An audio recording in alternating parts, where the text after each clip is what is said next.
Muy buenas tardes. Bienvenidos a la segunda mesa de la jornada de análisis del efecto Trump 2.0 en México y titulada Aranceles, Comercio e Inversión. Como pueden ustedes ver, tenemos en esta mesa de análisis a varios expertos que nos van a hablar acerca propiamente de estos efectos, ¿no? Tenemos al doctor Clemente Ruiz Durán, al doctor Jorge Alfonso Calderón Salazar, al doctor Samuel Ortiz Velázquez y a la maestra Eleonora Sánchez Cardona. Todos ellos, evidentemente, profesores de nuestra facultad, muy experimentados, que han trabajado y trabajan estos temas que tienen que ver con el comercio internacional. Y pues bueno, esto de los aranceles es importante mencionar que el presidente Trump en su primer mandato en 2019 amenazó con imponer aranceles del 5% a México debido a la inmigración ilegal. Tras varias negociaciones, el 7 de junio del mismo año, Trump publicó en Twitter, ahora X, que llegó a un acuerdo en el que México acordó reforzar la frontera sur, lo que lo llevó a la suspensión de aranceles. Ahora, en enero de este año, Trump volvió a amenazar con aranceles del 25% a México, Canadá y Chile, que sin duda trae muchos efectos a la economía mexicana, tanto en el corto, mediano y largo plazo. Y uno de ellos lo pudimos ver justamente el domingo, cuando el tipo de cambio llegó a 21.5 pesos por dólar. Además de que, pues, esta medida puede generar que las inversiones en el mediano plazo de nuestros países, de nuestro país, se vayan para ello. Y pues bueno, ahora me voy a dar la palabra al doctor Clemente Ruiz Durán. Él es doctor en Economía por la Universidad de Pittsburgh, en Pensilvania, con especialidad sobre instituciones del bienestar por la Universidad de Uppsala, Suecia, y es doctor honoris causa por la Universidad Autónoma de Baja California y profesor titular C en la Facultad de Economía y catedrático a nivel maestría y doctorado en el posgrado de Economía de la Universidad Nacional Autónoma de México. Es investigador nivel investigador emérito, perdón, del Sistema Nacional de Investigadores y fue coordinador del posgrado en Economía en el 2006-2013.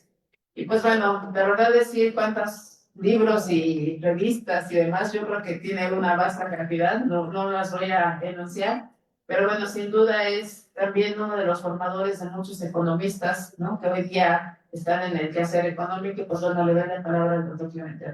Adelante. Bueno, pues muchas gracias por la invitación. Los organizadores, Lorena, gracias por preguntar. Bueno, traigo una presentación. No,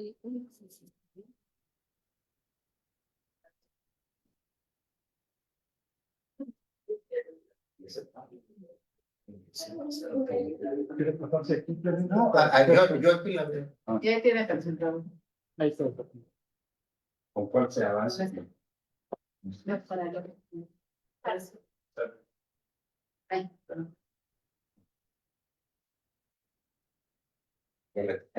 Perdón, sí, NXT.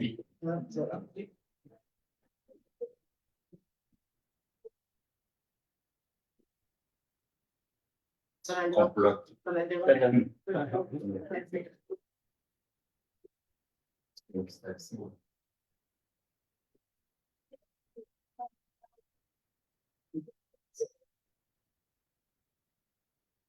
Bueno, simplemente quisiera iniciar una reflexión, ¿no?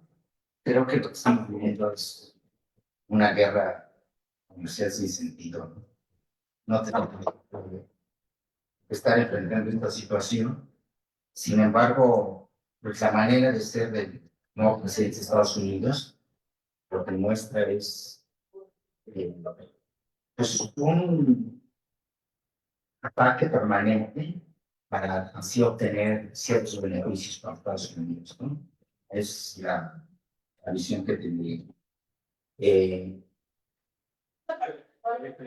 Entonces, lo que hice es un análisis sobre los efectos que tendría un aumento de tarifas de Estados Unidos en la relación bilateral. Y es lo que quisiera platicar con ustedes esta mañana, ¿no? Para ver qué es lo que sucede, ¿no? Bien, yo creo que si ustedes ven la relación comercial de México con Estados Unidos, ¿qué es lo que vemos, no? En la gráfica ustedes podrán ver que las exportaciones mexicanas, pues, han sido sumamente dinámicas, ¿no? Y por otra parte, las importaciones, ¿no? No han sido tan dinámicas, es decir, no hemos importado tanto de Estados Unidos, ¿no? Entonces, lo que tenemos es un déficit sustantivo, ¿no?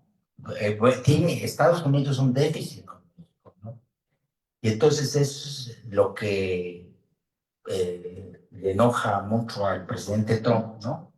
En la perspectiva de que, pues, este superávit, ¿no?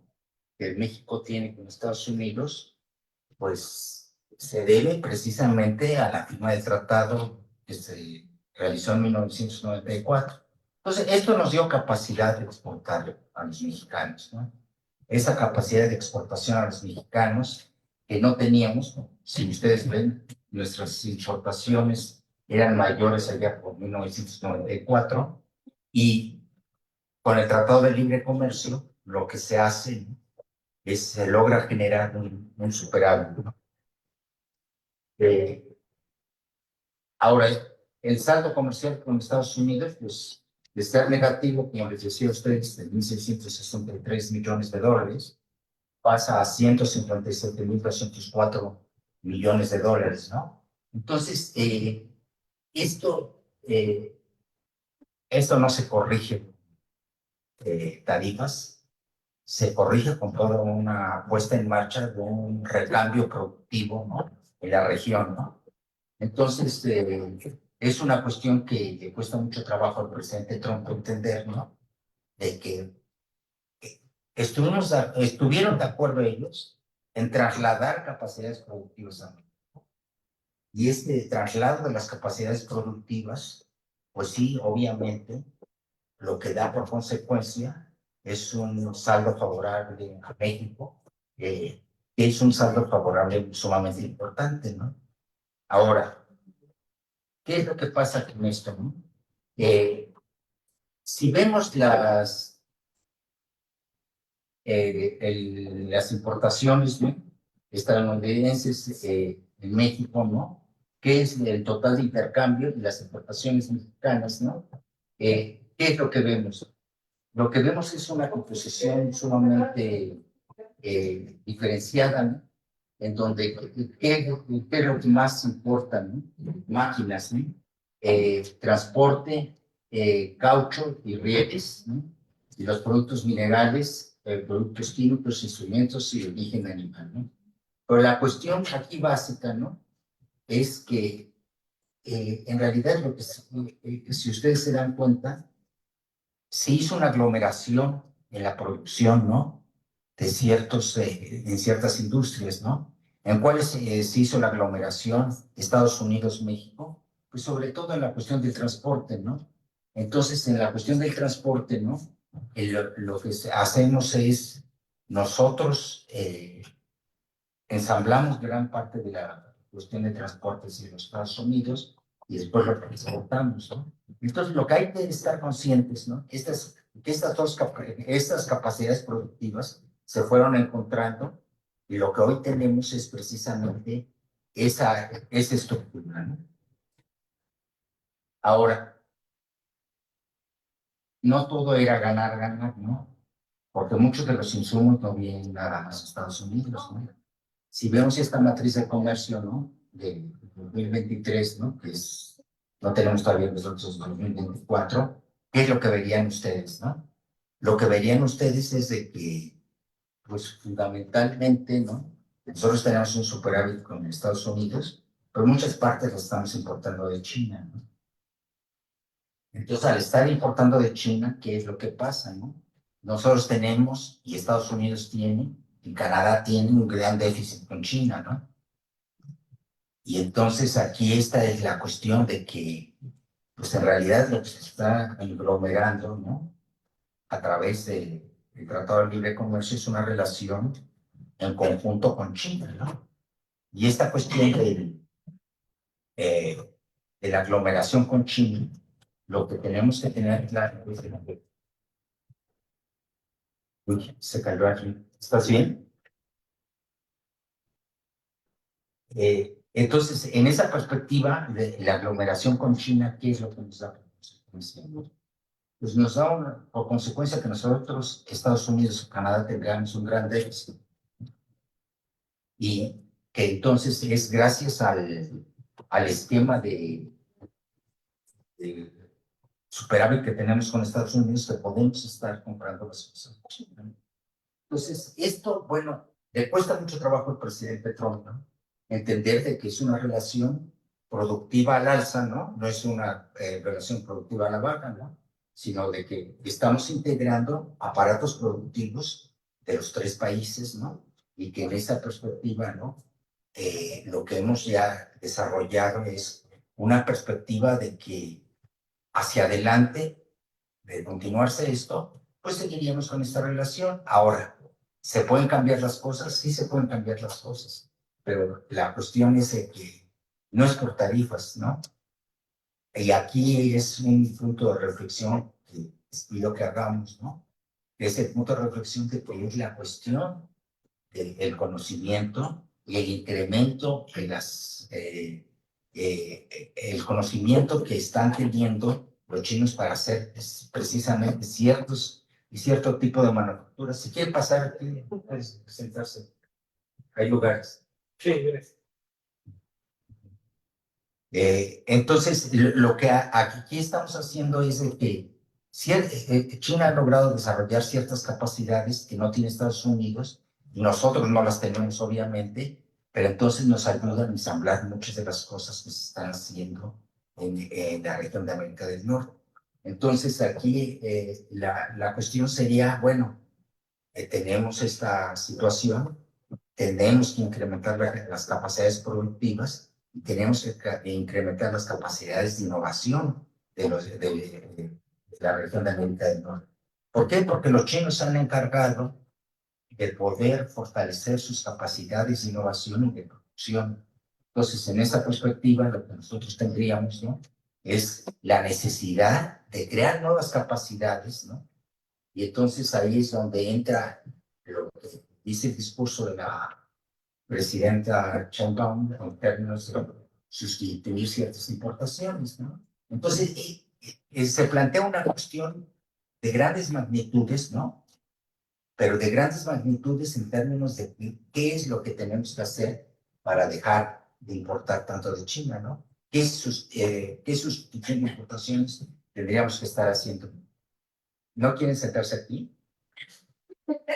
¿Prefieren estar sentadas, paradas? No, pásense, y espero.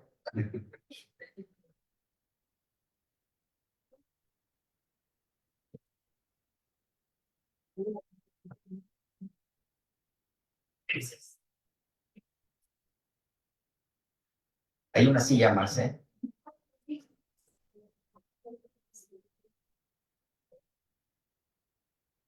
Gracias.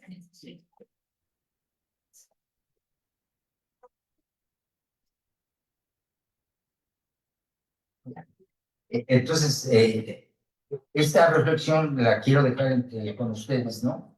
En términos de que el problema es mucho más grande que la cuestión de la relación México-Estados Unidos, ¿no? Sino que es una relación donde interviene también China, ¿no? Ahora, vean ustedes cuáles son los principales socios comerciales eh, de exportación de México, ¿no? Estados Unidos, Canadá y China es el tercero, ¿no? Es decir, nosotros no le exportamos casi nada a China, ¿no? Entonces, en esa perspectiva, ¿no? Lo que tenemos que ver es cómo se resuelve esa relación triangular, ¿no? Ahora, ¿cuáles son las principales exportaciones mexicanas, ¿no? Si ustedes ven, ¿no? Aquí lo que tenemos, ¿no? Es que bajo la sección 16 de máquinas y aparatos, bueno, pues ahí lo que tenemos, ¿no? Es básicamente la cuestión de los motores eléctricos y el material de transporte y sobre todo los vehículos automóviles, ¿no? Entonces, ¿qué pasó, no? Es decir, durante todo este periodo lo que hicimos es integrar capacidades productivas para producir coches en México. Obviamente, con salarios más bajos, con bajos salarios, y entonces esos reexportarlos a Estados Unidos, ¿no? Entonces, ¿quiénes son los que salían ganando? Los americanos, ¿no? En términos de que En lugar de estarlo produciendo con mano de obra estadounidense, lo estaba produciendo en México en esa perspectiva, ¿no?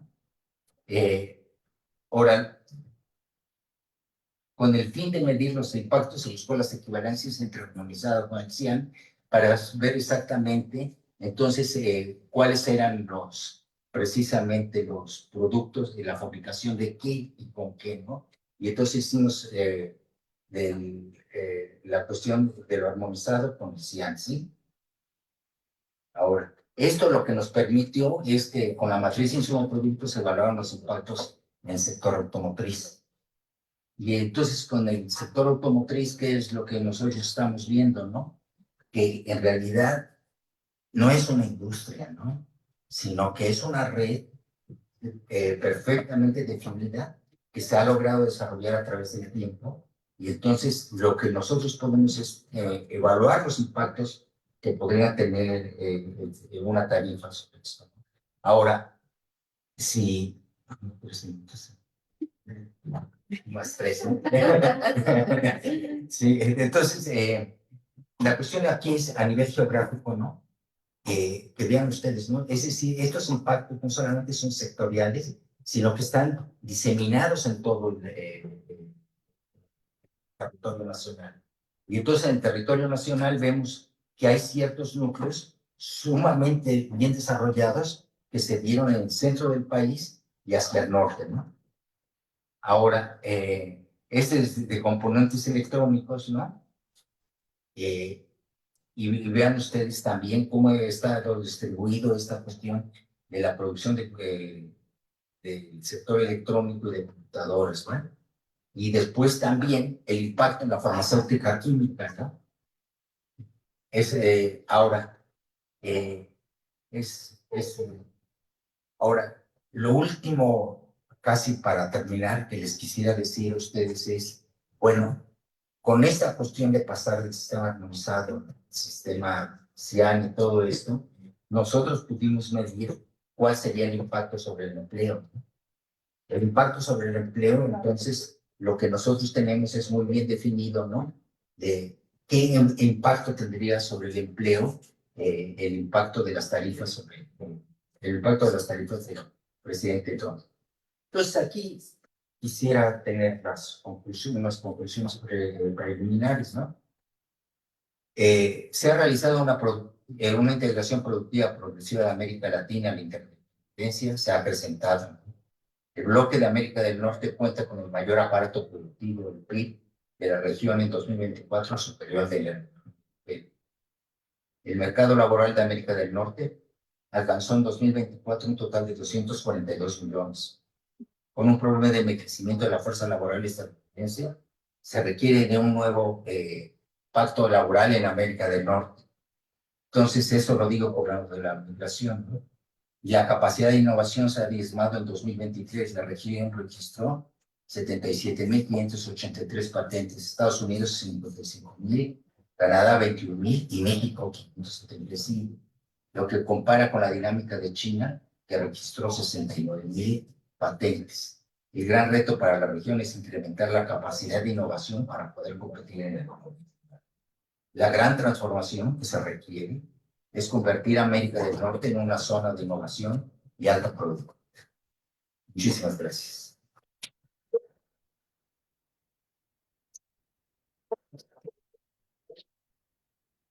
Muchísimas gracias, doctor Clemente Ruiz, por este panorama. Ahora voy a dar la palabra al doctor Jorge Alfonso Calderón Salazar. Él es licenciado en Economía por la Facultad de Economía de la UNAM. Cuenta con un posgrado en la Escuela de Altos Estudios de Ciencias Sociales en Francia y es doctor en Relaciones Internacionales por la Universidad Autónoma Metropolitana.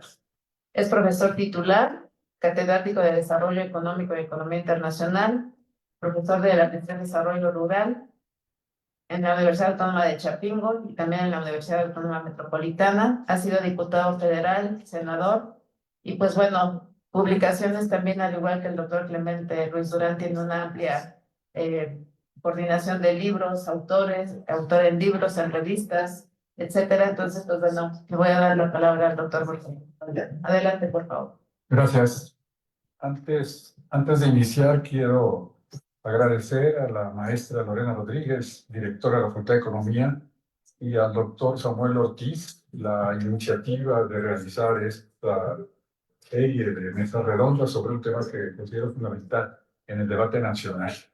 Agradecer, como lo he hecho en ocasiones previas a lo largo de los años, a la maestra Rosa María García, siempre su atinada labor de coordinación y de participación en estos eventos académicos. Agradecer la invitación, por tanto, a participar en esta mesa redonda del día de hoy. Y agradecer a todas y a todos ustedes presentes en esta mesa redonda su interés en un tema que hoy está en el centro del debate nacional. Algunas de las tesis en forma resumida que voy a presentar a ustedes están vinculadas a un trabajo en vías de publicación en un libro colectivo de la Universidad Autónoma Metropolitana. Omito estadísticas y entro de lleno en algunas reflexiones que quiero presentar a ustedes después de esta sólida exposición que hizo el doctor Clemente Ruiz. Antes, como candidato presidencial, hoy como presidente en funciones, Donald Trump en reiteradas ocasiones ha expresado opiniones discriminatorias contra México y los migrantes mexicanos, situación que enrarece el clima social y propicia que grupos supremacistas blancos actúen en los Estados Unidos de manera abierta, violando derechos humanos y libertades fundamentales de nuestros compatriotas. México tiene un superávit comercial con Estados Unidos. Esto es evidente. Pero ha faltado claridad en la opinión pública y en el gobierno federal del hecho que comentó hace apenas unos minutos el doctor Clemente Ruiz, de que la magnitud del déficit comercial mexicano con China, Corea del Sur, Japón y Unión Europea hace que se anule este superávit y el país tiene un persistente déficit comercial global. Y la causa de ello son las cadenas de suministro de insumos, equipos y tecnología provenientes vía cadenas globales de valor de esos países que se ensamblan en autos y equipos electrónicos que se exportan a los Estados Unidos. Si las transnacionales instaladas en México, como lo pretende el gobierno de Donald Trump desde su primer periodo y hoy lo reitera en numerosas intervenciones, repito, si las transnacionales instaladas en México desmantelaran algunas de sus plantas instaladas en nuestro país, esto tendría evidentemente impactos negativos para nuestra nación, pero la idea que yo quiero presentar a ustedes es que la perspectiva es que no regresarían a una reindustrialización de los Estados Unidos de América en el sector manufacturero, ni se recuperarían los 6 billones de empleos manufactureros que ha perdido esta nación en las últimas décadas. La globalización contemporánea ha generado un proceso de automatización, relocalización e internacionalización de la producción por decisiones que han tomado las propias multinacionales de los Estados Unidos y otros países, que considero irreversible. Y el neoproteccionismo tardío de Trump no va a modificar esta tendencia. En todo caso, podría generar una aplicación generalizada de los aranceles que está previendo Donald Trump a Canadá, México, China, Unión Europea y otros países, podría generar una recesión en México, en Estados Unidos y en la economía internacional, como ya sucedió en el mundo con el auge del proteccionismo de los años 20 y 30 del siglo XX, que agudizó la crisis de 1929. Con sus ataques a México y su amenaza de establecer aranceles del 25% a nuestras exportaciones, amenaza que evidentemente hoy está en suspenso hasta marzo, el flujo de empleos y fábricas de Estados Unidos a otros países continuará y se profundizará. Habrá en todo caso una modificación de flujos, sectores, áreas y regiones.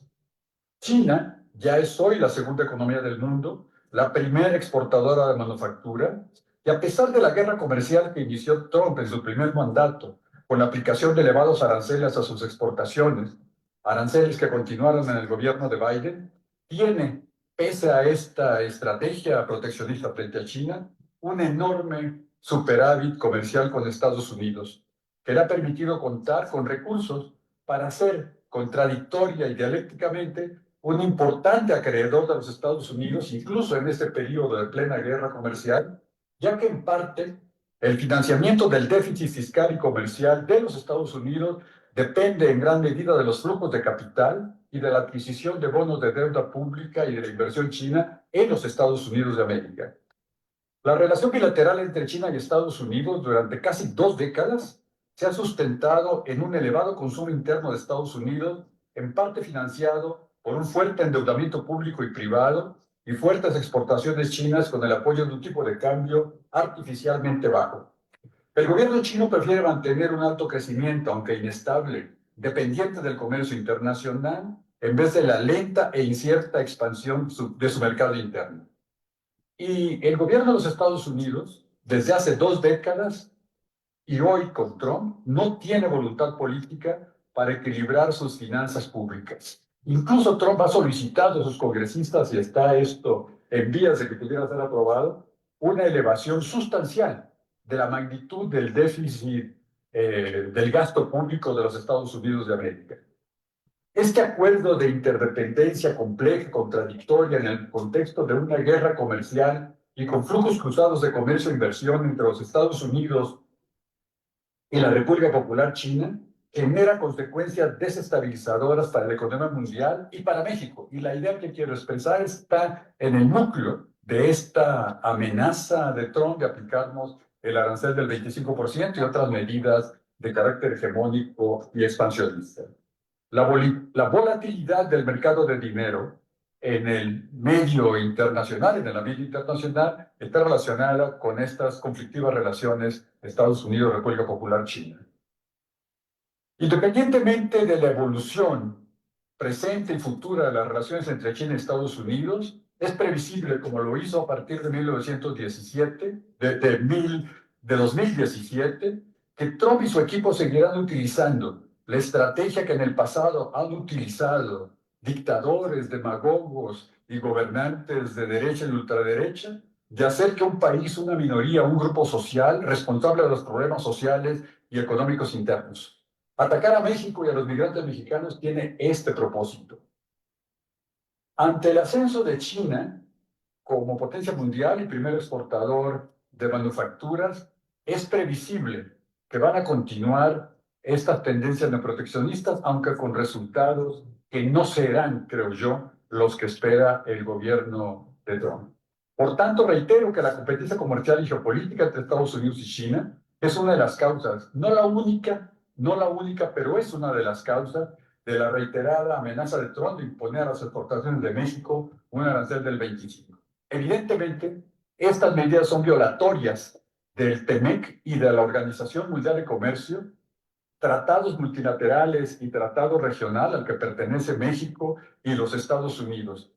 Y tengo la convicción, como economista, profesor de la Facultad de Economía, de que con estas medidas de presión de los Estados Unidos que realiza el gobierno de Trump, se busca desde hoy que la renegociación del TEMEC en 2026 sea aún más favorable a los intereses estratégicos de los Estados Unidos y fortalezca su política neoproteccionista frente a China y otras regiones. La triangulación de bienes chinos fabricados por empresas chinas en México para exportar a Estados Unidos al amparo de las reglas del TEMEC es una de las preocupaciones fundamentales de Trump y de su equipo. El que las automotrices chinas utilicen a México como base para vender a Estados Unidos autos eléctricos y otros productos le preocupa al gobierno estadounidense. Pero hoy, bloquear la inversión extranjera de China en México y el que sea plataforma para exportar bienes a los Estados Unidos de América es violatorio del TEMEC con las reglas actuales. Por tanto, estimo previsible que en 2026 Estados Unidos buscará en este y otros campos claves del TEMEC cambiar las reglas del TEMEC para impedir que fábricas chinas se instalen en México para exportar a Estados Unidos.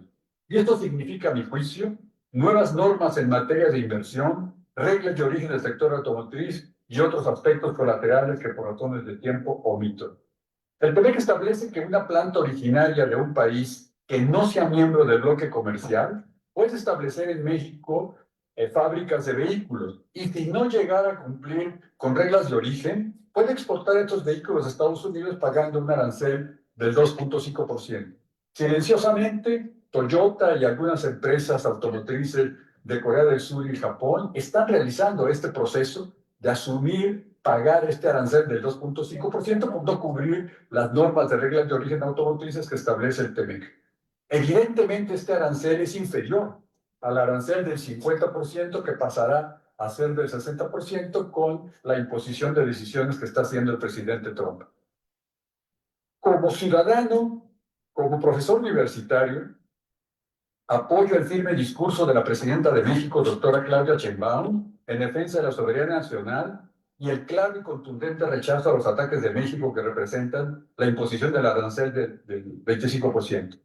Apoyo también su crítica a la pretensión del presidente Trump de responsabilizar a México de la grave situación de salud pública que representa el elevado consumo de fentanilo en millones de personas. Tiene razón la presidenta en exigir a Estados Unidos acciones para el combate al consumo de drogas, a los cárteles del narcotráfico y el lavado de dinero dentro de Estados Unidos. Y es correcta su denuncia de la actividad que realizan empresas de Estados Unidos dedicada a la venta de armamento que surten de armas a la delincuencia organizada que actúa dentro del país. Está bien que exija al gobierno de Estados Unidos detener este tráfico, pero es importante para la economía mexicana que lograra una tregua de un mes en la aplicación del arancel del 25% a las exportaciones mexicanas. Sin embargo, debo expresar, ya voy a concluir, que no estoy de acuerdo en el despliegue de 10,000 efectivos de la Guardia Nacional en la frontera entre México y los Estados Unidos. En mi opinión, se trata claramente de una imposición del presidente Trump para mostrar a sus votantes republicanos que logró el objetivo de obligar a México supuestamente a reducir migración y tráfico de fentanilo. Para concluir, la ruta a seguir la marcó la propia presidenta en días previos a la comunicación telefónica del 3 de febrero.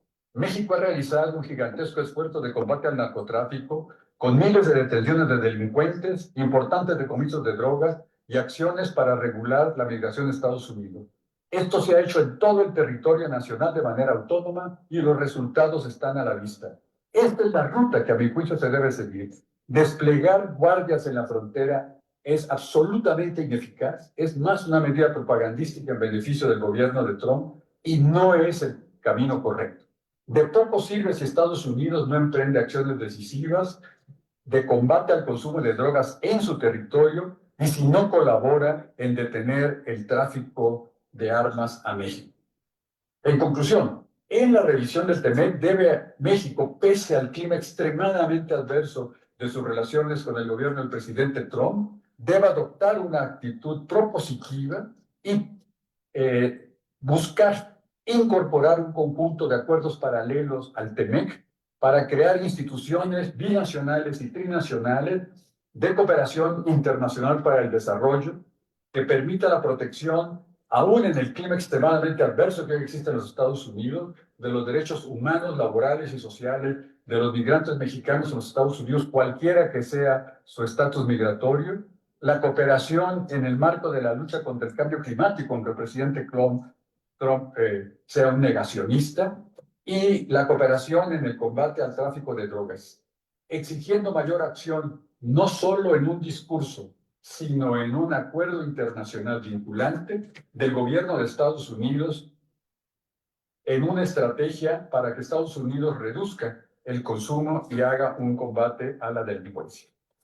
Concluyo diciendo que en este contexto adverso, difícil, complejo para nuestro país, el multilateralismo, la acción diplomática multilateral, como correctamente lo hizo la presidenta Claudia Sheinbaum al asistir a la reunión del G20 y hacer un conjunto de propuestas, y el no alineamiento en los conflictos bélicos internacionales, es uno de los medios, nos lo enseñó don Alfonso García Robles, Premio Nobel de la Paz, egresado de la Universidad Nacional Autónoma de México. El no alineamiento y el multilateralismo es un medio para superar las condicionalidades de la relación bilateral con los Estados Unidos.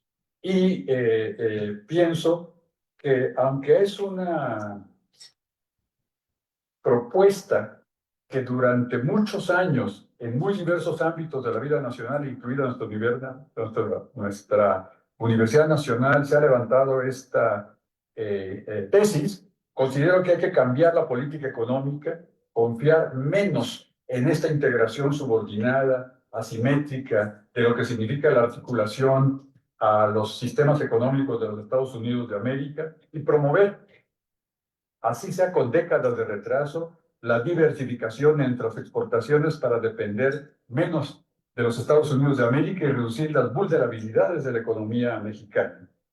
Fortalecer el mercado interno y mediante diversificación promover una nueva política económica centrada en investigación y desarrollo tecnológico, competitividad, reconversión industrial, en suma, generación de ventajas competitivas dinámicas.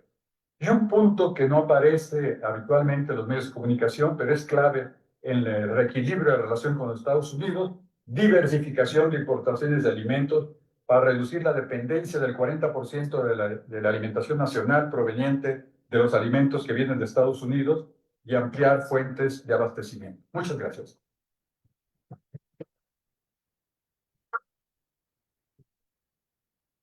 Muchísimas gracias, pues sin duda es uno de los posicionamientos que hay, ¿no? Que sí, esto que está pasando es parte de la renegociación del TEMEC, ¿no? Que de alguna manera tanto se han entrevistado a los empresarios y demás, a los propios miembros del gabinete, ¿no? Y dicen que pues no es propiamente parte de la renegociación, ¿no? Sin embargo, lo que también es cierto es de que pues está teniendo impactos muy fuertes, ¿no? Y creo que lo que menciona el doctor Calderón en términos también de ir poniendo un fortalecimiento del mercado interno, el papel que juega la política económica para poder, de cierta manera, el equilibrar todos estos, valga la redundancia, desequilibrios que se están dando, creo que va a ser fundamental, ¿no?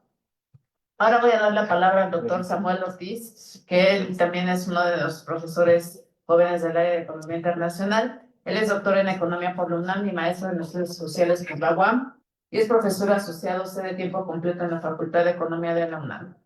Es tutor en el posgrado de Economía, miembro del Sistema Nacional de Investigadores Nivel 1, y sus trabajos abordan las características de la inserción comercial en México con Estados Unidos y China, así como algunos determinantes de la inversión fija bruta en la industria mexicana. En 2018 obtuvo el primer lugar en la categoría especialista del Premio Revista del Comercio Exterior del Banco Nacional del Comercio Exterior y ha sido galardonado con la Medalla al Mérito Universitario otorgada por la UAM en 2009. Ha coordinado también 4 libros, 12 artículos en revistas y pues también es importante mencionar que ha sacado muchos egresados de esta facultad. Y pues bueno, le doy la palabra al doctor Samuel. Bueno, muchas gracias por la presentación.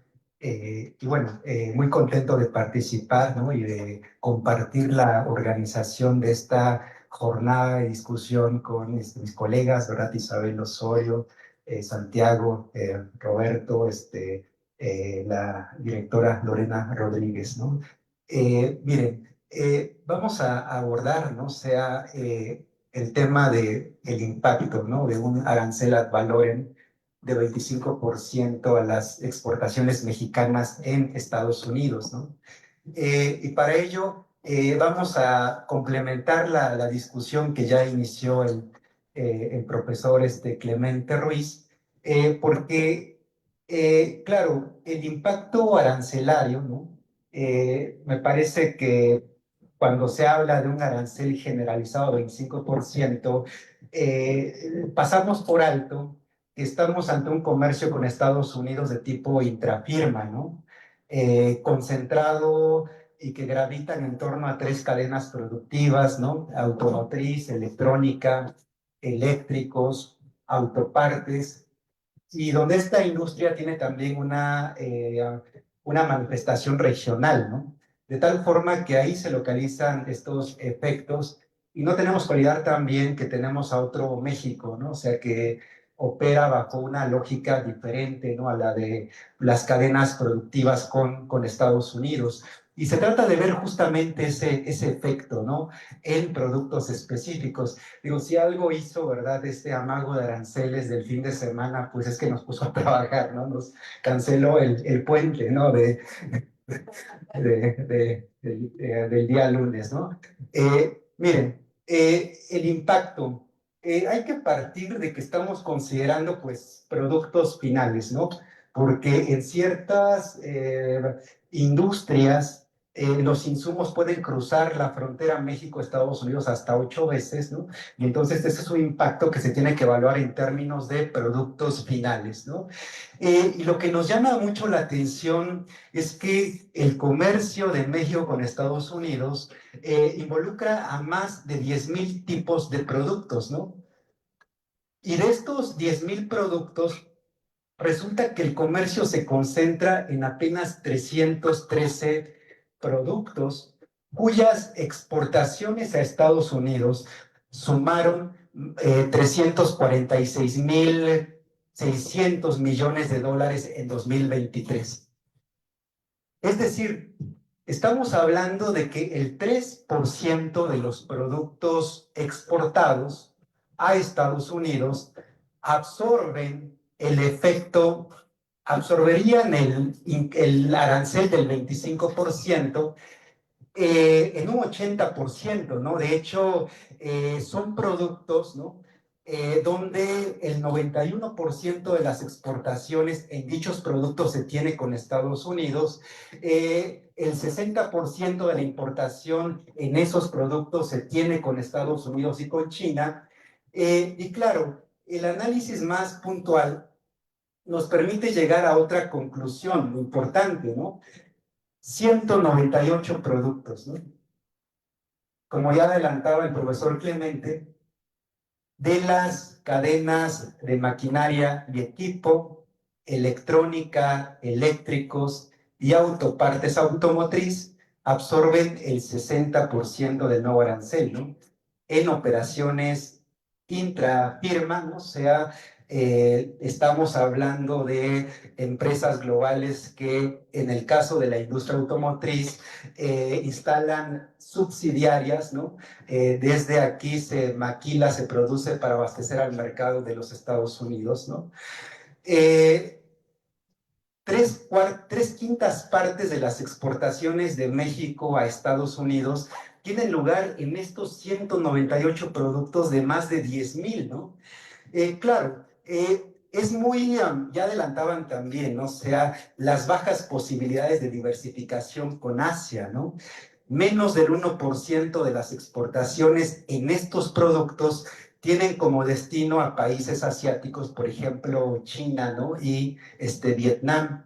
Y en estos productos también destaca un alto comercio en términos de proveeduría con Estados Unidos y China como los principales proveedores de México. Y este es un ejercicio que me parece interesante, ¿no? O sea, de los 313 productos que absorben en un 80% el arancel, bueno, estamos midiendo impactos en precios unitarios, ¿no? Particularmente en vehículos, hablamos de camionetas, aquí recuerdo que Marcelo Ebrard puso nombres y apellidos, aquí ya no llegamos a la tarea de identificar empresas, pero sí camionetas que estarían experimentando pues un incremento, ¿verdad?, en el precio unitario en Estados Unidos, producto del arancel, y también aparecen algunos productos de alimentos y bebidas, ¿no? Me refiero al tequila, ¿no? El tequila en envases con capacidad de 5 litros o más, que actualmente tiene un valor unitario de exportación de $4 por litro, y bueno, pues ahora estaríamos hablando de que costaría, ¿verdad?, $1 más en términos de comercio unitario, y bueno, cantidad de piezas automotrices, de productos electrónicos, de productos para el hogar, ¿no? En principio, ¿verdad? El efecto inmediato, claro, o sea, es que el costo del arancel es absorbido en parte por empresas importadoras y por consumidores finales en los Estados Unidos. Y claro, cuando observamos a estas industrias, ¿no? Pues estamos identificando a las cadenas de la electrónica, autopartes automotriz en comercio a nivel de productos, y se suele señalar, ¿no? O sea que, claro, México se ha integrado, ¿no?, de forma exitosa con Estados Unidos en estas cadenas productivas, pero hay que señalar un tema no menor, o sea, Estados Unidos y México se están desintegrando de forma en estas cadenas productivas al menos del año 2005 en adelante, ¿no? De hecho, hay una tendencia ligera a revertir esta tendencia a la desintegración a partir del TEMEC, pero los niveles de integración comercial en la industria automotriz están muy por debajo de los niveles de integración que logramos alcanzar en el año 2005, ¿no? Entonces, una relectura del tema de los aranceles más bien apuntaría que esa es una medida, ¿no?, que sí resta competitividad a la región de América del Norte frente a Asia, particularmente China, y contribuye a profundizar, ¿no?, un proceso de desintegración comercial, ¿no?, que ya data al menos para la industria automotriz del año 2005, ¿no? El otro tema que quiero poner sobre la mesa, y este va a ser más general, ¿no?, más cualitativo, ¿no?, es el tema de los efectos que podemos esperar en inversión. Hay que recordar que el Plan México, ¿no?, que se anunció a inicios de año, me parece que fue una primera reacción, ¿no?, a un escenario, ¿verdad?, de aranceles de parte del gobierno de los Estados Unidos ante el temor de una posible cancelación de los anuncios de inversión por relocalización en manufacturas, ¿no? Y claro, el tema no es menor porque pues hemos observado cómo las motivaciones de la inversión directa en la manufactura mexicana están altamente vinculadas a el mercado de Estados Unidos, ¿no? Y en un entorno, ¿verdad?, de medidas proteccionistas, ¿no?, en un entorno de rebaja de impuestos en Estados Unidos tendríamos que ver, ¿no?, si ello es suficiente, ¿verdad?, para cancelar algunos de estos proyectos de inversión por relocalización. Tenemos que recordar que la Secretaría de Economía tiene un monitoreo de proyectos por relocalización que suman más de 175,000 millones de dólares. Es un monto muy importante, ¿no? Para situar la importancia, pues hay que recordar que esto equivale más o menos a una tercera parte de la inversión realizada en México desde 1999 y hasta 2024, ¿no? Y el 42% de estos anuncios de inversión son de empresas americanas y el 51% proviene de inversiones dirigidas a la industria manufacturera, ¿no?, en México. Y bueno, tenemos un anuncio, por cierto, de General Motors a propósito de las medidas arancelarias que dan cuenta, ¿verdad?, de estos posibles escenarios en términos de que pueden poner en suspenso este tema, ¿verdad?, de la relocalización, ¿verdad?, que está muy presente en el plan México, ¿no?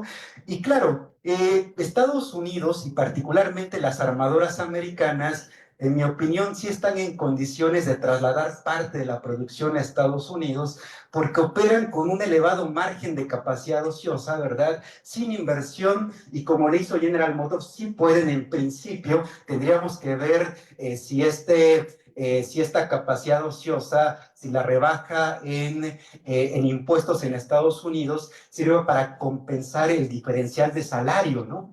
Porque la industria automotriz en México paga en promedio $3 por hora, mientras en Estados Unidos se paga al menos $16 la hora, y es un tema, ¿verdad?, no menor en estas decisiones de deslocalización. Cierro señalando un tema importante, ¿no? O sea, son cadenas productivas que serían las más impactadas a nivel de producto. Me parece que una implicación muy importante de la medida arancelaria estaría localizada en el empleo, porque si revisan la tablita en términos de productos que estarían experimentando un incremento en precios en Estados Unidos, destacan productos de alimentos, de bebidas, y destacan productos predominantemente de la industria automotriz. Y bueno, lo que tenemos que recordar es que las industrias automotriz y de alimento son las máximas generadoras de empleo en México. Prácticamente en 2023 explicaron 2/3 partes del empleo manufacturero y son de las pocas industrias que han generado nuevo empleo desde el año 2001. El año 2001, que podemos señalar, es un año importante porque es ahí donde inicia una crisis muy importante del aparato productivo mexicano, con masivas pérdida de empleo, particularmente en industrias como hilo textil, confección, electrónica y calzado, ¿no? Cierro la intervención apuntando, ¿no? O sea, ¿quiénes ganan con la imposición de aranceles? La región de América del Norte en su conjunto más bien perdería competitividad frente a Asia, pero hay otros actores que no estamos considerando. Miren, actualmente en el contexto de la guerra comercial China-Estados Unidos, más del 60% de las exportaciones chinas en Estados Unidos y de las exportaciones de Estados Unidos en China son objeto de un arancel promedio superior al 19%, y destaca que en este contexto de guerra comercial, ¿no? México y Vietnam emergen como los principales ganadores, ¿no? O sea, de esta reconfiguración de cadenas productivas en torno a Estados Unidos. Es la línea en color dorado o naranja, ¿no? El principal ganador, me parece, en una guerra comercial de América del Norte con China, me parece, está muy vinculado a Vietnam.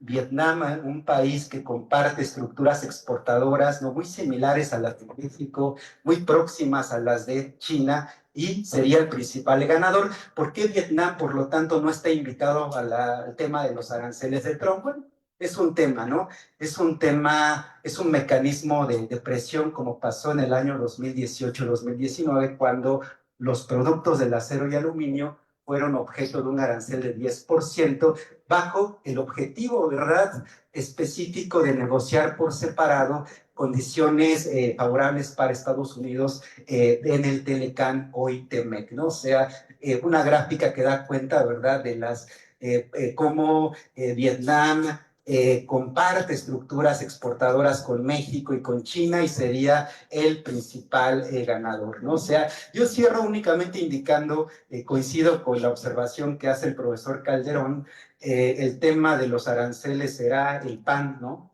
de todos los días, nuestro de todos los días, de cara a la renegociación, no revisión, renegociación del TEMEC, que posiblemente se va a adelantar, y donde se buscará, en mi opinión, mayor protección de la región frente a las importaciones chinas. Me llama la atención la alineación del gobierno, ¿no? En un enemigo común, ¿no?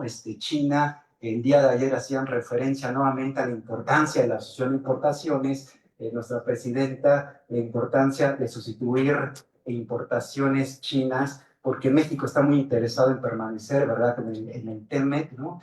Y bueno, o sea, una evaluación del TEMEC más bien apunta a resultados en términos de claroscuros que invitan, por cierto, a otra discusión, pero aquí cierro esta primera intervención. Muchas gracias.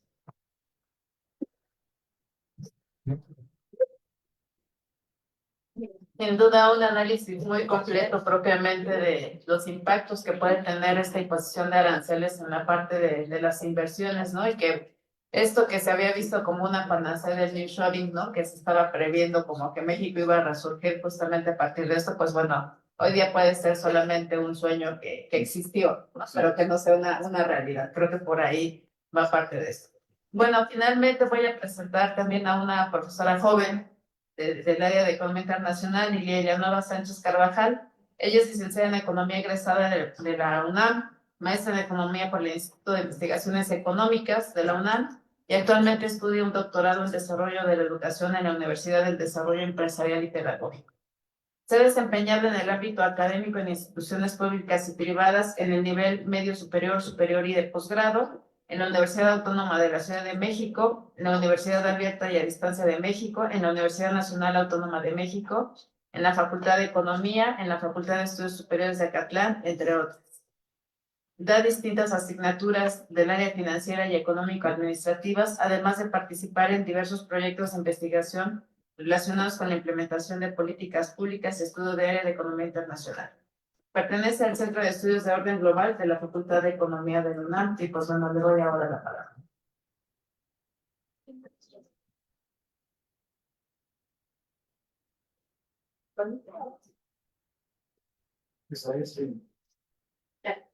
Ya se encontró, muchas gracias. Bueno, pues siempre comenzando agradeciendo el espacio, por supuesto, la invitación al doctor Escamilla, al doctor Ortiz, a la directora de la facultad, y saludando a todos ustedes, y también pues agradeciendo a quienes comparto espacio, el doctor Calderón, el doctor Ruiz, el doctor Ortiz, o sea, la doctora García Torres, que, bueno, pues no solo saludo, sino además expreso que me siento afortunada de compartir mesa con expertos de este nivel.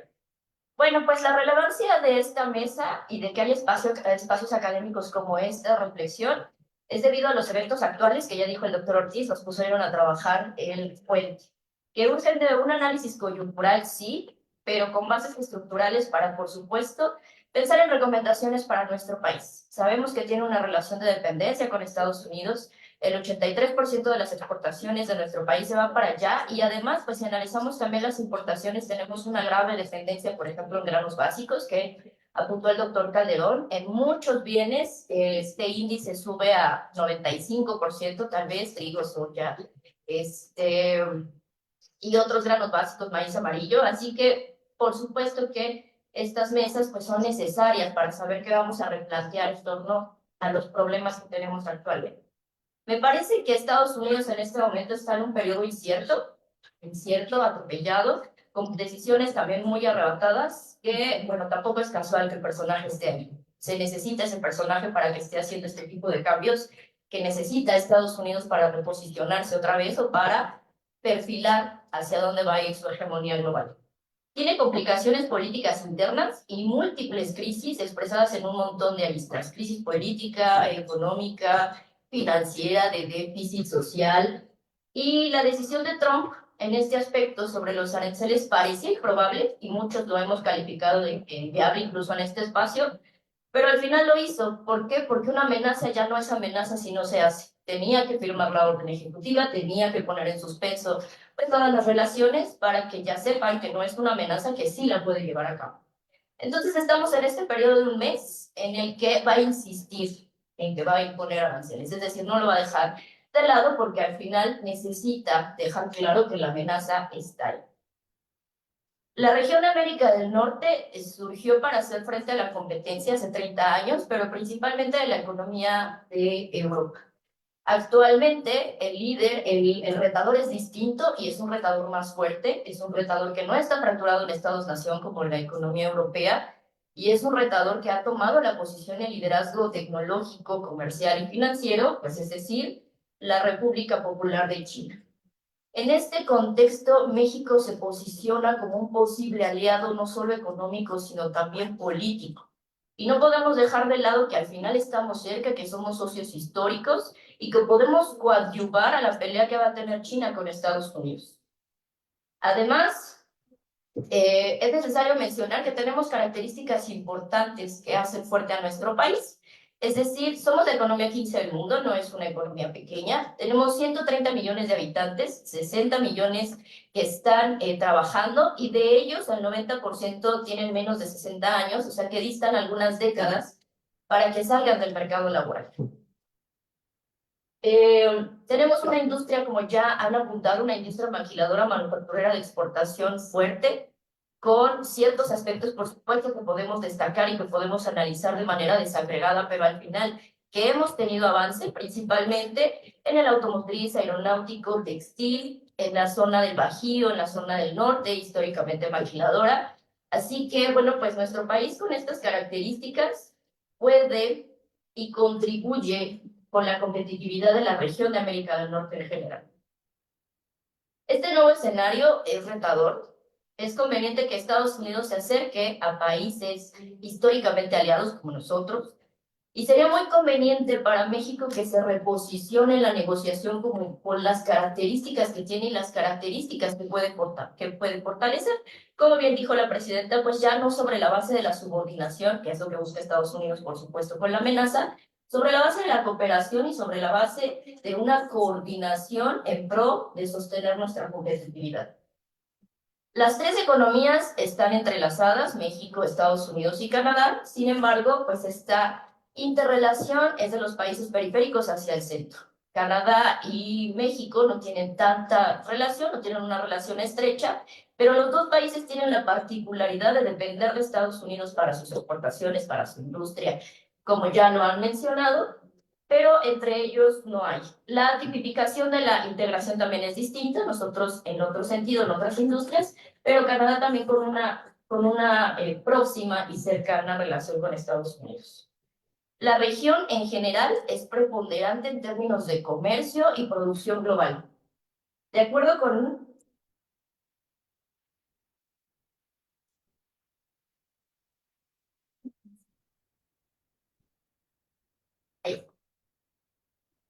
la Organización Mundial de Comercio sobre cadenas globales de valor, que analiza 13 sectores, dice que el 13% del valor agregado global lo aporta la región de América del Norte. Y contando que Asia tiene 25 países, Europa tiene 31 países, América del Norte en industrias como la agroalimentaria, en la electrónica y de transporte, contribuye con el 11%, 10%, y en el equipo de transporte, que ya lo han mencionado, con el 25% del valor agregado global. Solo 3 países tienen un cuarto del valor agregado global. Además, bueno, pues en este también análisis de la Organización Mundial del Comercio podemos dar cuenta de lo que ya han dicho en este espacio, que es una fuerte integración. Por ejemplo, en la cadena agroindustrial, el 85% de los insumos provienen de la misma región de Estados Unidos, México y Canadá. En el caso de la industria electrónica, el 65%, y en el caso del equipo de transporte, 66%. Es decir, es una zona competitiva, es una zona con alta competitividad a nivel global, pero también es una zona, como ya han mencionado, altamente integrada en las industrias eje que ya han mencionado, la automotriz, la electrónica y la agroalimentaria. En otras estadísticas de comercio internacional, y yo aquí tomé las exportaciones de Estados Unidos a México, es decir, tomé gráficas sobre los datos de Estados Unidos para México para tratar de analizar qué es lo que nos venden, qué es lo que compramos en las industrias eje, y en este caso encontré que Estados Unidos le vende a México principalmente petróleo, por supuesto, aceites de petróleo, etcétera, partes de vehículos automotores, pero también circuitos integrados. Circuitos integrados, las partes de los automotores, pues son los insumos que necesitan para la integración de la industria electrónica y automotriz. Y, por supuesto, también la expresión de otras partes de la industria electrónica, pues todo lo que necesita estos circuitos electrónicos integrados. En cuanto ¿a qué le compra a México? Pues justamente ya son los bienes finales, las computadoras, los automóviles, pero si vemos, también le compra insumos a México, es decir, perdón, también le compra partes y componentes de la industria automotriz, y también le compra insumos de la industria electrónica, por lo como bien apuntaban, los bienes no pasan solo una vez la frontera, sino pasan hasta 8 veces la frontera en esta compleja integración de la producción global en cadenas globales de valor, por lo que los aranceles estarían sumando un costo cada vez que pase la frontera. ¿Cuál es la composición de exportaciones e importaciones a México en la industria automotriz, para complementar lo que haya dicho el doctor Ruiz y el doctor Ortiz? Pues ahí vemos que en particular a México, solo el 70% son autopartes de la industria automotriz, es decir, lo que exporta a México son autopartes, para que en México se ensamblen, por supuesto, pero México también tiene esta parte relevante de exportación de autopartes para integrar la cadena global en el sector automotriz. Y esto como parte, pues, de los socios de Estados Unidos en la industria automotriz en particular. Tanto Canadá como México son socios comerciales relevantes para esta integración, como ya han apuntado. En el caso de las importaciones, se compra principalmente a Canadá, a México, y también, como ya nos han indicado, pues China ahí entrando en la integración de la industria automotriz en la región de América del Norte, y México se posiciona como el primer lugar del cual Estados Unidos compra los bienes que se derivan de la industria automotriz.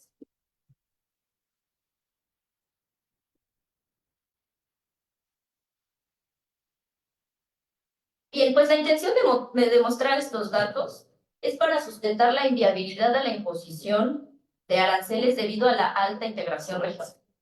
Es decir, en el caso de ciertas industrias como la automotriz, la integración entre los dos países es elevada y además insumos, partes y componentes pues pasan no solo una vez la frontera, sino varias. Por lo que la implementación de aranceles encarece significativamente la producción, compromete el abastecimiento de las cadenas de suministro y pone en riesgo la competitividad de la región. No hay voces sensatas que apoyen la implementación de aranceles. Incluso en Estados Unidos, pues ahí también se pronunciaron diversos actores sociales y políticos por la preocupación relacionada principalmente con el encarecimiento de la vida de las personas en Estados Unidos, que es ya de por sí preocupante. Prueba de ello fue la iniciativa del legislador Greg Stanton, que junto con 42 congresistas demócratas, es decir, pues enemigos de Donald Trump, exigieron la inmediata suspensión de los aranceles, advirtiendo sobre las grandes consecuencias que estas medidas tendrán para la economía estadounidense y las relaciones diplomáticas con sus socios comerciales. Mencionó que al menos gastarían $1,200 más al año por el incremento de los costos en alimentos, automóviles, energía, minerales críticos y computadoras. Aunque la intención, como también ha mencionado el doctor Calderón, es que regresen las empresas a Estados Unidos en un proceso de reindustrialización, la complejidad de la producción global ha generado que los insumos provengan de muchas partes del mundo y por supuesto de la región, por lo que no es un proceso ni fácil ni factible. Las causas de fondo, sin embargo, tienen relación con la intención de retornar la hegemonía de Estados Unidos, mitigar la crisis sistémica, hacer frente a una cada vez más fortalecida competencia global proveniente principalmente de China y otros países emergentes. Para México, por supuesto que hay un panorama complejo, con muchos retos, pero también oportunidades para replantear no solo la relación con Estados Unidos, sino su modalidad de inserción a la economía global. Las opciones no son sencillas, por supuesto, y son optimistas tal vez, pero tenemos que ponerlas en la discusión. Es importante contemplarlas frente a un país no solo con tensas relaciones como el que tenemos ahorita con Estados Unidos, sino también un país que tiene crisis sistémica y que va en decadencia. La crisis sistémica además se evidenciará cada vez más. México necesita diversificar su mercado, fortalecer la estructura productiva interna, fomentar inversiones en otros bienes y servicios, procurar un núcleo de investigación y desarrollo, disminuir la dependencia comercial que ya por los 1800 nos decían al final del siglo XIX, es que no es bueno que dependas de un solo país, y bueno, pues aquí estamos 140 años después. Voltear a ver a los países emergentes, que son los que están creciendo, y posicionarse con firmeza, como lo han hecho, en la competencia global en un mundo en constante cambio y reorganización. Creo que México también tiene ventajas políticas. El hecho de que no tengamos elecciones, al menos en el corto plazo, nos faltan tal vez 2 años para las intermedias, pero parece que pues van a estar muchísimo más estables que en otros periodos. Canadá sí tiene elecciones. Así que México tiene la oportunidad de negociar sin temor a perder electores con una posición fuerte, como también converjo con el doctor Calderón lo ha hecho la presidenta. Así que con una posición también política fuerte que le permita pues no renegociar el TEMEC en condiciones tan desfavorables como lo hizo en el 2020. Bueno, pues muchísimas gracias.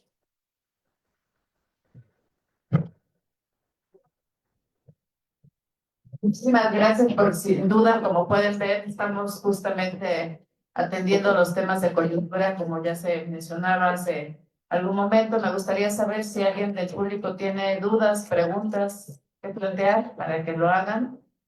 Aprovechen que estamos con nuestros expertos, ¿no? Que de alguna manera es esto. Y bueno, antes de que empiecen a emigrar, los invitamos a la mesa 3, a las 5 de la tarde, que va a hablar acerca de los impactos macroeconómicos propiamente de este tema de aranceles, con la doctora Noemí Levi-Oblique, con el doctor Arturo Huerta, el doctor Santiago Capraro y el doctor Roberto Valencia, que evidentemente van a dar la otra perspectiva. Creo que esta mesa, si ustedes me permiten, ha sido muy fructífera en términos de que pues, nos han dado un panorama en qué sectores, en qué ramas, ¿no? Con lo que nos han planteado nuestros especialistas y qué impactos va a tener esta imposición de aranceles, que sin duda, como ya lo mencionaba la maestra Liliana Nova, pues evidentemente es algo que está ahí, esperando ver cómo se va a dar esta renegociación, ¿no? Que de alguna manera también el impacto, y que ya nos mostraba también el doctor Samuel, que va a tener imposición de aranceles en ciertas ramas, en ciertas industrias, ¿no? Y pues evidentemente, también como lo planteó la doctora Imenova, en términos de que pues estamos compitiendo contra un gigante que es China, ¿no? Que está muy fortalecido, su economía es muy fortalecida y que de alguna manera nos va dando eso. ¿Alguien tiene dudas, preguntas? Maestra Rosa María, Sí, la dígame. mía no es duda, es un comentario de 60 segundos. Tiene el micrófono, adelante, doctor. La mía no es duda, es un comentario muy breve de 60 segundos de una idea que expresó el doctor Tomás Ortiz. Idea que por su importancia la destaco, dado que no percibo en Marcelo Ebrard, en la secretaria de Economía Raquel Buenrostro y en otros altos funcionarios, como el secretario de Hacienda Rogelio Domínguez de la O, una clara percepción de este factor. Es en el sentido de que lo que va a enfrentar México en 2006 no es una revisión, tal como textualmente lo expone el capítulo respectivo del TEMEC. Es una renegociación en el sentido propio del concepto en términos de derecho internacional y por expresiones diversas en mañaneras y en conferencias de prensa, veo que el secretario Marcelo Ebrard y repito, los otros secretarios no están, es una opinión como universitario que respetuosamente expongo, asesorando adecuadamente a la doctora Claudia Sheinbaum de la magnitud, la complejidad y la dificultad que va a significar una renegociación que puede abarcar un conjunto de capítulos como inversión, reglas de origen y otros más por brevedad omito. Yo pienso que nuestra facultad, con esta masa crítica de pensamiento universitario que tienen investigadoras, investigadores, profesoras y profesores, nuestra facultad, debiéramos estar atentos con la capacidad que tiene la facultad para análisis y estudio a la evolución de estos acontecimientos. Gracias. Muchas gracias, doctor Calderón. No sé si Samuel esté de acuerdo. Estoy de acuerdo. Entonces, hay que prepararnos para una renegociación, ¿no? Que va a ser muy complicada. Decíamos en el año 2020 que el TEMEC, sin incluir la palabra China, es un tratado anti-chino, ¿verdad? Me parece que eso va a ser más evidente y explícito en la renegociación que en una de esas, ¿verdad? Ocurre hasta este año, dadas las fuertes presiones que estamos observando de parte de la administración Trump. Y sí, la importancia de sumarnos a esta discusión a través de espacios y el segundo foro TEMEC que vamos a comentar y que vamos a desarrollar justamente el 30 de junio, el 1 de julio, entre la Facultad de Economía y la Cámara de Diputados, y vamos a estar informando ya en breve sobre esos detalles, ¿no? Muchas gracias. Tenemos por allá atrás una pregunta. Adelante, por favor. Sí, la parte de cómo las economías asiáticas están teniendo también un alto dinamismo por la parte de Estados Unidos, bueno, en general con Norteamérica, la economía mexicana podría plantear un mayor acercamiento, ya sea con tratados comerciales, por ejemplo, con Vietnam o con Corea del Sur, ya que pues, son países altamente ligados, ya que pues igualmente, como se ha visto, tenemos el con Corea del Sur y al igual que pues Estados Unidos, entonces se puede aprovechar esto para también dar una solución hacia la ola inflación. No sé si me entender, pero sí.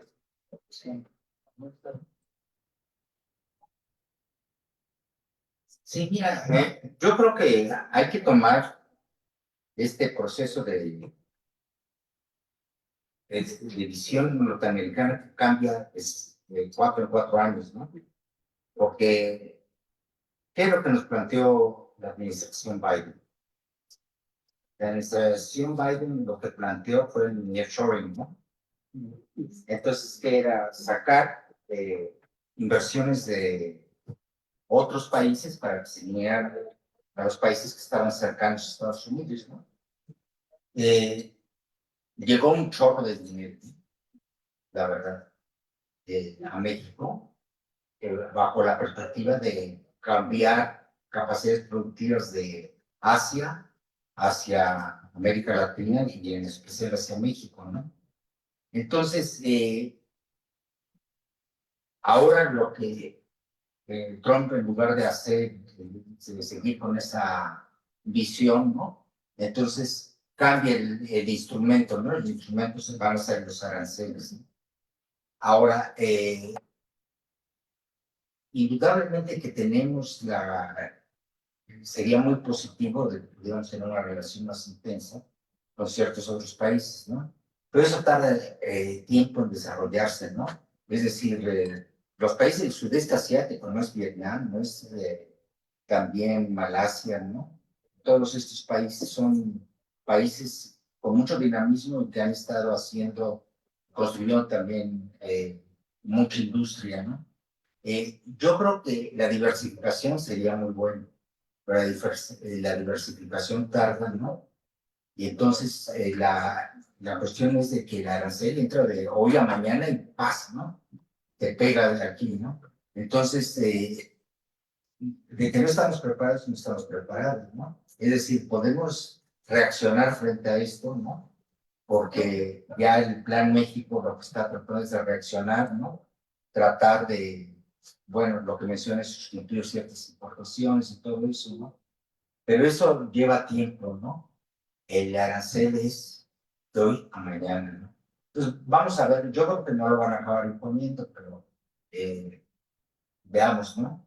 Porque si hay eso, ahora, lo que sí, México tiene que diversificar su política industrial, ¿no?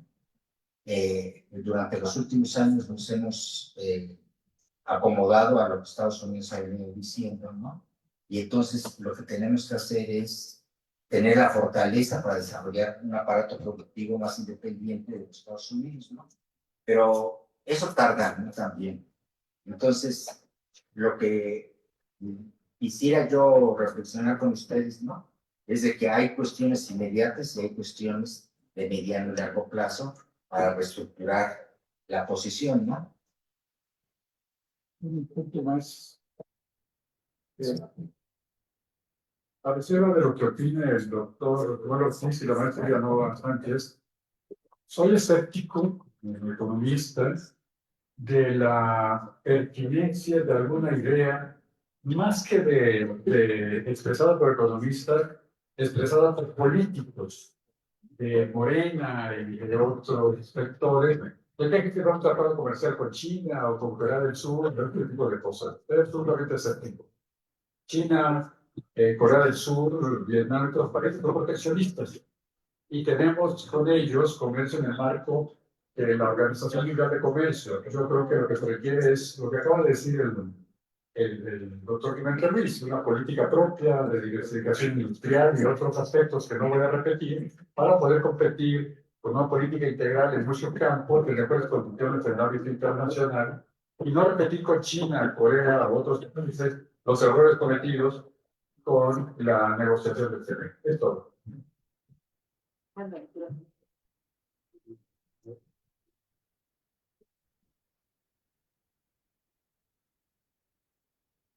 Sí, mira, el tema de la diversificación es muy importante, ¿no? Pero fíjate cómo actualmente la distribución regional, industrial, ¿no?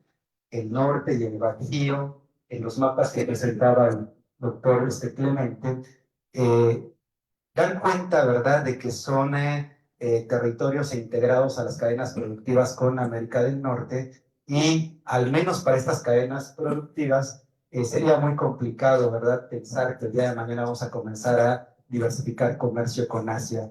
Ojo, me parece que en productos primarios la tarea de la diversificación es más sencilla, ¿no?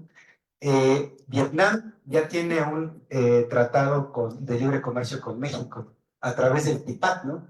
Pero yo no sé si esa estrategia basada en tratados de libre comercio nos conviene ahora en un momento de replanteamiento de políticas industriales. Vietnam es una potencia exportadora de calzado, de prendas de vestir, ¿no? De insumos textiles, ¿no?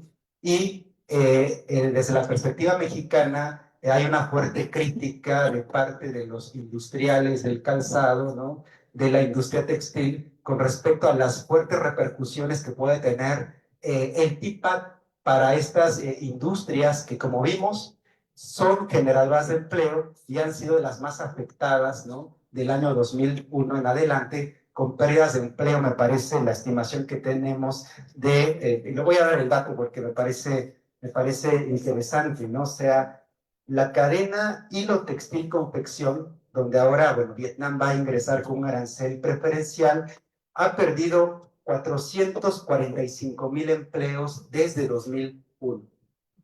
Y la cadena del calzado ha perdido 108,770 empleos desde 2001 a la actualidad, ¿no?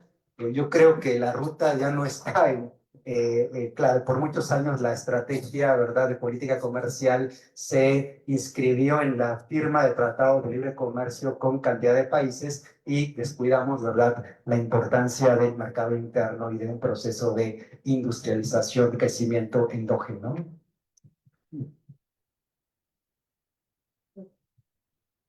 Bien, pues muchísimas gracias. Agradezco mucho la invitación a la doctora Isabel Osorio, al doctor Samuel Ortiz, a la maestra Lorena Rodríguez, al doctor Santiago Capraro por haber organizado estas mesas. Muchísimas gracias a todas y a todos ustedes por el favor de su atención y me siento muy honrada de estar con ustedes. Muchas gracias a todos en esta vez. Hasta luego. Buenas tardes.